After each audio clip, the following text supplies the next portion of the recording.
Welcome back to Heroes Next Door. Thank you for watching. Today we are back in Adams County in Denver, Colorado. We're going to do the Adams County Fire Rescue. We're going to do a station rigs. They have a tower that we want to see, so let's go take a look.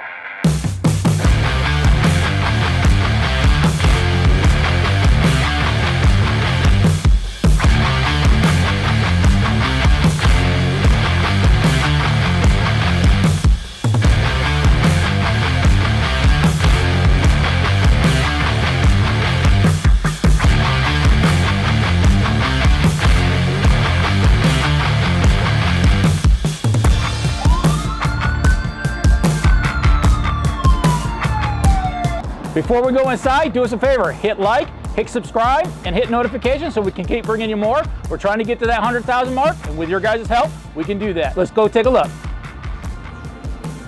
So as I'm coming into the station, you might notice that many of the apparatus are already gone. They're actually doing a training today, so we're gonna try to get a station rigs of this one. This one's scheduled to do some more training at the training facility in about 20 minutes. So we're gonna talk to Brandon, which is one of his firefighters. He's getting checked and ready to go, and he's gonna walk us through. Hey Brandon, thanks for inviting us in. Hey Mike, just finishing checking out the truck. Yeah, here. I hear this one's going to training pretty soon. Yeah, so. we're getting ready to go down to training around 11:40, 12 o'clock-ish. They have some training today, so. Okay, can you talk us through your truck? It's a beautiful truck. I love the red, the black over red. Yeah, so that's our new color scheme when we merged agencies. One was a red with a white stripe, the other was a white with a red stripe. New rigs from 2015 on, we just started doing the red with the black stripe. Gorgeous truck. Can you tell us what this manufacturer, what it's So this is a Pierce. This is an Aero XT cab. It's a 2017. It's got a 100-foot platform ladder on here. It's also got a 1500 GPM pump. So keeping with Colorado tradition, it's very rare to find a true truck here. A lot of the departments like to put pumps on the trucks. So technically it's a Quint then, yeah. It's a Quint, yep. Okay. So we're set up to fight fire. Obviously life safety is a priority for the truck itself, so that'll be their priority once they get on scene. But we've had fires where this is a first arriving unit and they want them to be able to flow some water out of it. Right. So as I was doing research, as I was coming to see you guys, I did a little bit of research on this truck, and they make this as a clean cab concept. Are you guys using it as that? Yeah, and we do clean cab right now, and it's just one of those subjects or topics where we're kind of trying to figure it out. So we started going towards the clean cab. What we're finding is really, even across the fire service as a whole, it's hard to get an entirely clean cab. So are we having a clean cab, or are we just making the effort to keep the cab clean, right? Right. So there's been talks about going back to putting the packs back in the seats and just making sure we're getting them deconned. And obviously we're here for the citizens, and so the quicker we get out, the better it is. And that's one of the other reasons why we talked about putting those packs back in. Okay, and we'll take a look at the cab in just a little bit, but let's work our way around the truck, and then we'll show the viewers exactly what you have here. Yep, like I talked about a little bit earlier, a couple minutes ago, this truck has a pump on it. It flows water. So you'll see we have cross lays here. We have our 2.5. This is our high-rise pack here, and then we have 2 inch and 3/4, 200-foot pre-connected lines here with fog nozzles on them. Okay. How do you get those in and out? Because normally I would see it loading from the top. How do you get the hose in and out? So these trays right here, once you pull the tray, these are transverse loads here, so you can pull it off either side. I can pull this one or I can pull this one. Okay. This nozzle coming off forward, take it out. This pays out here. We just went to some new loads that are kind of modified, where we put a strap on the load. So we'll clear the bed. When we need to reload the hose, we take this tray all the way out, load it on the ground, stick it in, and then on the other side, just like this one, you can screw it back together. Okay. Yep. Yeah, that's a pretty good way to do that. So you could probably have some of these trays already preset back in the station. And on some of our older rigs, that's what we used to do. We haven't bought any extra on these, but the other thing we did with those trays is we set them up on a kind of like a dolly, where we could actually just pull off of those instead of having to keep pulling off the rig. You practice inside, do some of that weather-related tasks, you know, so we're not out in the elements. Right. So I did mention this has a 1500 GPM pump. Okay. It carries just over 400 gallons of water. With the way that we built our cabinets on here, we weren't able to get a full 500. Okay. So it dipped into the tank a little bit. So here's our pump panel. Here in Colorado, we run into icy situations a lot. We're flowing water, it's negative temperatures. our engineer carries just a little bit of ice melt so he can lay it around the rig so our guys aren't getting hurt. Yeah. Coming up to I like rig. the fact that it's behind a cabinet too. It's not open to all the environment and stuff like that. Yep, and we went with the AM door roll-up doors. We used to have the slam doors, and we got away with that. I think our last rig is probably that reserve that you guys checked out earlier, right? Yep. So we're moving our way back. Outrigger here, we got a 200-foot hose reel right up here. Okay. So that's for your electric hose reel. Electrical, yep. Okay. So if you need to put up any scene lights or and we went away from on a lot of our newer rigs, we're going away from the generator thing because the truck just holds enough power with an inverter to power the LED lights that we're putting on a lot of these. Yeah, the LEDs are saving a ton. Yep. So here's our engineer's compartment. This one does still have a generator on it, so you'll see we can fire up the generator here. We can see what our amps and output is, and then we have electrical outlets there and around the rig. This cabinet, as you can see, is our SCBA cabinet for this side of the rig. Okay, so because it's that clean concept that we talked about. This will come out and they would grab their... And so the guys can come to this cabinet if they're coming off this driver's side to get their packs on. Okay. And then we have all the appliances and nozzles that we need for any extra lines or to switch out for different tactics. Sense. Absolutely makes sense.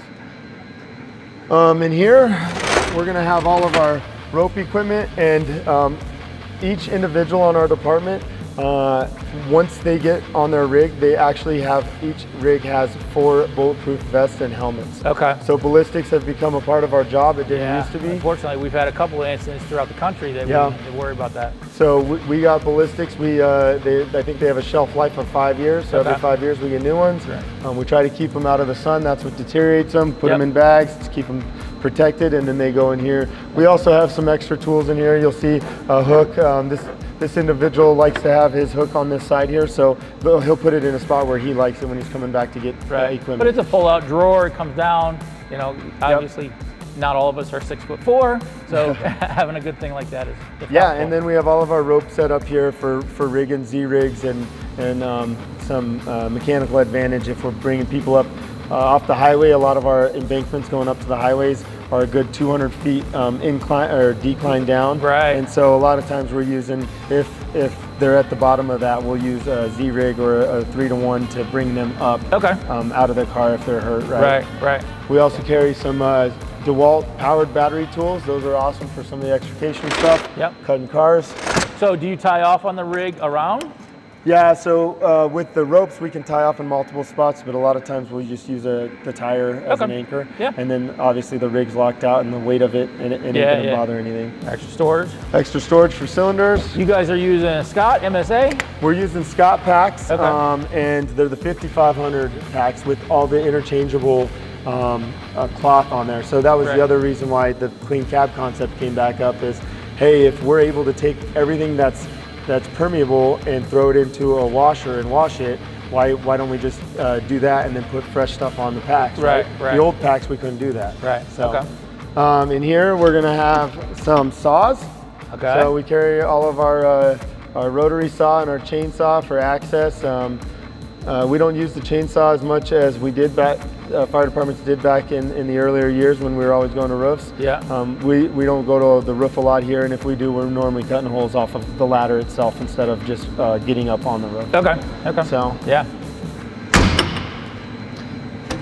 in the back here, you'll see this is where we keep all of our extrication equipment, extra batteries, and some cribbing. And then down here, you'll see we have the pads for the outriggers. So I love the fact that you went to battery-powered rescue tools too. Yeah, all of our tools on all of our rigs are these TNT Storm battery-powered Milwaukee 28-volt batteries. And the unique thing we've actually found about these, or with these, is because there's no hoses attached, we use these on not just vehicle extrication now, we use these to take bars off of windows on structures. One of the tactics that we use for car fires is one of the guys will grab the spreaders, the other grabs the hand line, and you're going up and just popping the hood with the spreaders right away. So you can get access. You don't need to get the K12 out, use the rotary saw to cut the triangle. Or use the pry bar to pop or use the pry bar to get access, to get the nozzle in there. Right. You just pop the hood with that and it pops wide open and it gives access immediately. Right. And the cribbing, you're using the composites now, so you're not accumulating all the oils and dirt and stuff like that. Yeah, and when the cribbing picks up material like that, we're constantly having to change it out or get new cribbing because of the wear and tear, and the cribbing itself starts to deteriorate, right? Okay. So as we come around here to the back, this is the stairs that just drop down for us, and we can get access up to the pedestal there and get the ladder out of the bed. As we come around here, we got the back. Everybody knows what's in the back of a ladder truck, right? More ladders. More ladders, yeah. So we have our complement of ladders to meet all the NFPA standards for Quint. We also have our outrigger door here. That's how we get the outriggers out on both sides. Okay, so this with your outriggers here, you have an extender, so you can actually walk over here, watch it, see it placed, walk to the other side. Exactly. Yeah, you pull it out here, and it'll beep at you while you're operating, and you can watch each outrigger hit the ground, and then it lights up when that outrigger has been hit the ground or stabilized, right? Yeah, that's pretty cool. That's a good safety feature too. So you're not just blindly sending them out.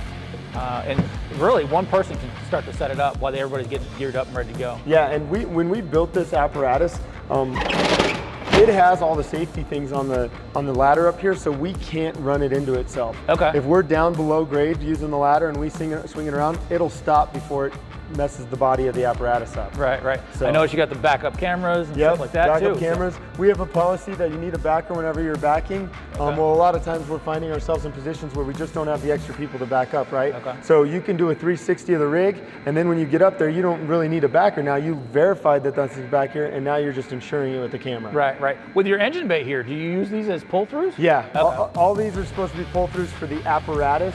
If you'll notice, the brush truck and the battalion chief is normally here. These guys will back in, this one will back in. They're smaller, more manageable apparatus, right? But these large ones, we don't want those backing accidents. Okay. Come in here, this is where we keep all of our ladder belts. In the hydrant bag, when you go up on the ladder, you have to have some way to be tied off. Yep. So we do this. A lot of our ladder truck guys will have their own belt set up, built into their gears so that they can just latch on. Yeah, a lot of the Morning Pride stuff, they have the built-in latches and actually ascenders and stuff like that. And that's the gear we use too. So here you see this individual has, the officer over here has the cabinet set up his way. A lot of times what he'll do, because the front seat is so crowded, he'll take his bunker gear, if they're not going on a fire call, he'll throw it in here so he doesn't have to ride with it at his feet the whole time, right? I like the covers. Normally I see these for training purposes, but putting a cover on there keeps that from getting scratched. And we just bought these new packs, and with everybody all at once getting new masks, our SCBA guy thought it was worth it to spend the money to protect that. Absolutely. They're dangling, hanging around, hitting stuff. And we put them on there when we're doing confined space, rescues too, just to practice with. Yeah. So Scott 5500 packs that we talked about earlier, right? Yep. More storage for bottles. These doors, if you notice above the wheels, they had to be the slam doors just because we don't have the space to do roll-ups. Yep. So we have slam doors. Here's our RIT pack and our RIT tarp.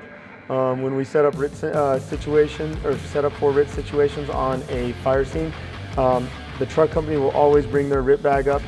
Everyone has a RIT bag, so sometimes we get multiple RIT bags sitting at staging, but when those people go into the fire, the truck company is now the RIT team. They're still staging there with their equipment. Okay. And for the viewers, can you explain to them what RIT is? So RIT is Rapid Intervention Team. It's also known as RIC, Rapid Intervention Crew, and they're just the safety for the firefighters. So if a firefighter goes down within a fire, this team will come in and rescue directly that firefighter. They're not worried about the civilians, they're not worried about the fire, they're worried about the firefighter that got hurt. That's good. Yeah. So here, more bottle storage. Okay. Yeah, it really looks like, you set it up to have as much storage as possible. Yeah, and that's why we kind of pushed into some of the cabinet space, or the poly tank space for the water. Okay. Because we couldn't go too deep on these cabinets without losing some of that tank space, and because we're putting packs in the cabinets, we're losing some storage. Right. So, and these are some of the things that we're still talking about and trying to figure out as an organization. Yeah, there's definitely pros and cons to either side both. of it. Yep. So in here you'll have all your tools that we mostly use on accidents, cleanup accidents, road debris. Yeah, road debris. And here you got your lockout or through the lock kit, so we don't have to do damage if we're going into a non-emergency situation. Okay. More bottle storage. Yeah. In here, got a lot of bottles. I always thought it was genius that, you know, pretty much every manufacturer uses that space above the wheel wells to put bottles. Yeah, and then now they're not sitting in a cabinet being in the way, Right. right? Got our plethora of extinguishers for different types of fires, right? Yep. And then we got traffic cones, and we got toolbox for hazmat. It has a plug-in dike. It has anything to stop a leak. So we use toilet bowl cleaner, toilet bowl rings too. Yeah. A lot of that stuff, so we can slap it on the tank to control a leak. Okay. And then this is our positive pressure fan. Or smoke ejector, it's often referred to. Yep. So with some of our tactics, sometimes we set it at the door to help with the fire attack. We'll blow the smoke out, we'll follow the clean air in and put out the fire. It's also used after the fire is done to clear out the smoke that's residual. When you're doing the overhaul. Mm-hmm. Yeah, absolutely. We have people burn food in an apartment building. We'll take that, we'll put it up, and we'll blow out all the smoke. Yep. Now, that one was gas powered, right? Yeah, that one's gas powered. So in here, we have our hazmat tank tarp or tank trap. Sorry. Okay. And it's just a 50-gallon pool, little kiddie pool basically that folds out. And if we've had rolled over cars or whatever and they're leaking fuel, they can catch that fuel in that tank. And then we have a company that comes and takes care of all that. Yeah, that's the first time I've ever seen a tank like that. Many times I've seen on the roadways the 18-wheelers that have the tanks, they get clipped, and then they leak their diesel fuel on them, and then we have to clean it up along the roadway. Catching it beforehand, pretty smart. Catch it the best we can, and then have an industrial company come take care of the cleanup. Right. Here's where we get all of our tools. On here, we put all of our hand tools on the officer's side over here, because these two cutting off this side are going to be mostly going to work. And you can take the irons and meet up with the other firefighter at the door, right? So we have our axe and we have our pulling, prying, and striking tools all in here. So axe, halligan, sledgehammers. We have the TNT tool, which is a pry and that just pulls out. And both of these just pull out. Okay, so it's easy access. Easy access. You have extra axes. You have smaller tools for access to pull locks off, stuff like that, right?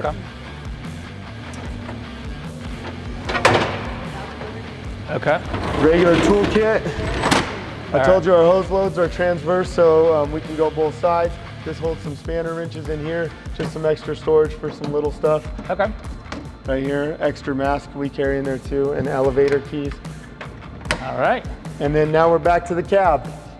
And we'll take a look at the cabin a little bit, and we'll get some other footage. We want to see this thing go to training, so we'll get some footage of the cab once they go out to training. We don't want to hold the guys anymore. Yeah, we'll see you down at training. So before we end, do us a favor. We're going to stay tuned. We're going to see this thing in action. We're going to get you inside of it and look around while maybe they're getting some training. Do us a favor, hit subscribe, hit notifications so we can keep bringing you more, and we'll see you in just a little bit.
Wow, what an awesome way to finish the station rigs with Adams County Fire Rescue in Denver, Colorado. It's cool to see it actually in use. So thank you all for watching, but do us a favor, hit subscribe, hit notification, and keep hitting those like buttons. It really helps our algorithm. We're trying to hit that 100,000 subscriber mark. With your guys' help, we can do that. Thank you again for watching, and we'll see you again next week.